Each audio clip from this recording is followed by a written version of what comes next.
We have told you about bad crashes at the same intersection in Elkhorn. Tonight, neighbors tell us they are fed up. It's a corner where collisions are commonplace. Reporter Kelly Bartnick is live with much more tonight. Kelly?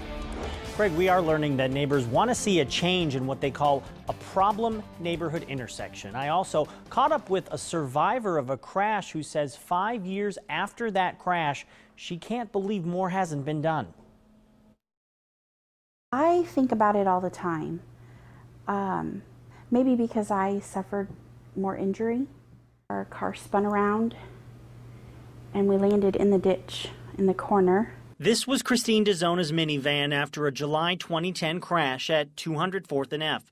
Her family was going home when a semi-truck turned in front of them.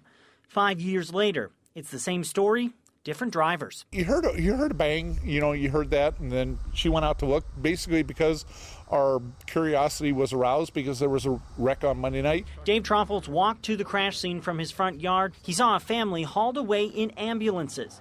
He wants something done about what he calls a dangerous intersection. If you had a flashing sign there, saying stop ahead, maybe that would help, but the best thing alternatively would be put a signal light up there. After nearly a decade on the Elkhorn City Council, he knows that is a fight that's hard to win. Thank goodness, nobody has been killed in these last two accidents. You'd like to get the answer for that. Why don't they want to put a light up here? Starting with the lights at the Dodge Expressway in Elkhorn, there are 9 miles from here to Gretna. Most of those have major intersections, about one every mile. We counted the lights this afternoon.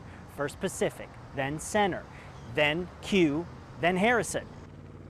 We only counted a couple of intersections that didn't have any lights at all. The busiest one, you guessed it, 204th and F. This crash scene on Monday night sent 2 teens and a father to the hospital when one driver blew through the stop sign on F. A family was on F Wednesday when a distracted driver ran a stop sign and collided with another car. I got this overwhelming feeling of, I know exactly what those people feel like. And I hope that they live and that they're okay. After 2 surgeries, Dizona is healthy 5 years later. So is her family. She wants to see a change at this intersection so no one else has to go through what she did. I think whatever it costs to put a light in, it's worth even saving one life.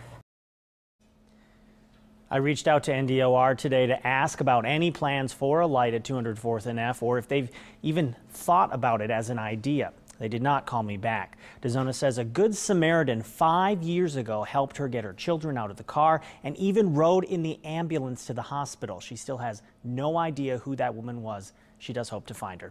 In the studio tonight, Kelly Bartnick, Action 3 News. All right, Kelly.